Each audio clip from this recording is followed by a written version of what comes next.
Genesis chapter 30. And when Rachel saw that she bore Jacob no children, Rachel envied her sister, and said to Jacob, "Give me children, or else I die."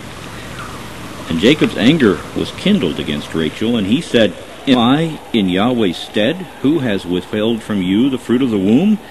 And she said, "Behold, my maid Bilhah, go into her, and she shall bear upon my knees, that I may also have children through her."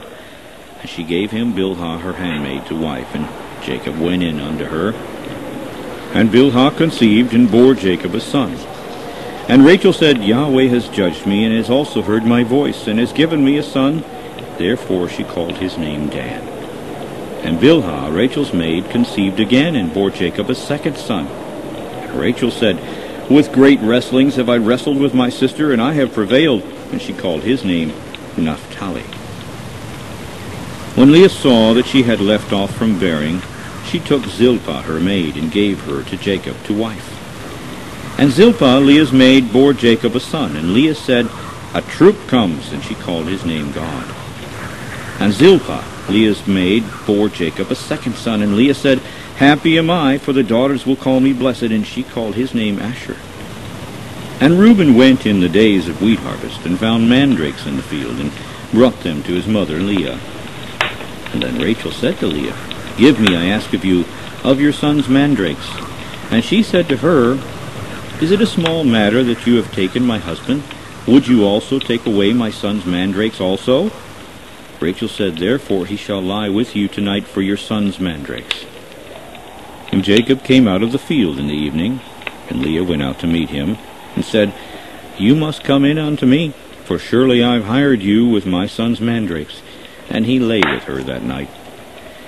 And Yahweh listened to Leah, and she conceived, and bore Jacob the fifth son. And Leah said, "Yahweh has given me my hire, because I have given my maiden to my husband." And she called his name Issachar. And Leah conceived again, and bore Jacob the sixth son. And Leah said, "Yahweh has endued me with a good dowry. Now will my husband dwell with me, because I have borne him 6 sons." And she called his name Zebulun. And afterwards she bore a daughter, and called her name Dinah.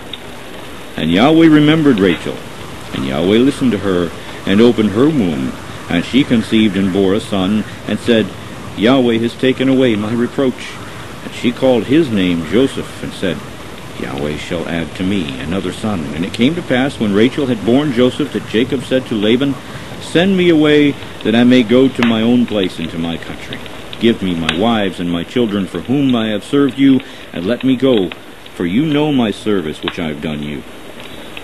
And Laban said to him, "I ask of you, if I have found favor in your eyes, stay.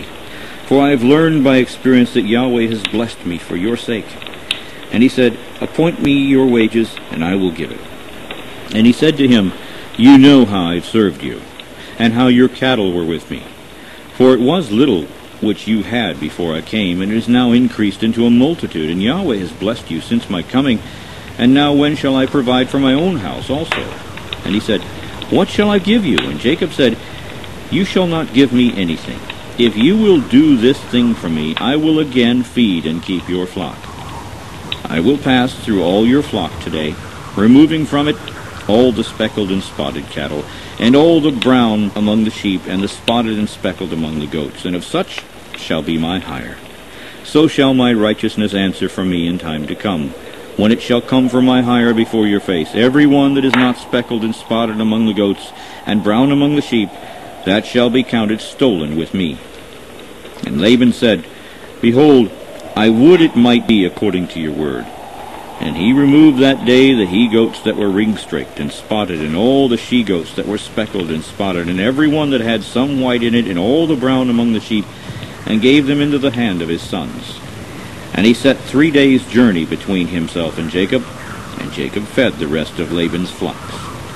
And Jacob took him rods of green poplar, and of the hazel and chestnut tree, and pilled white strakes in them, and made the white appear which was in the rods. And he set the rods which he had peeled before the flocks in the gutters and the watering troughs when the flocks came to drink, that they should conceive when they came to drink.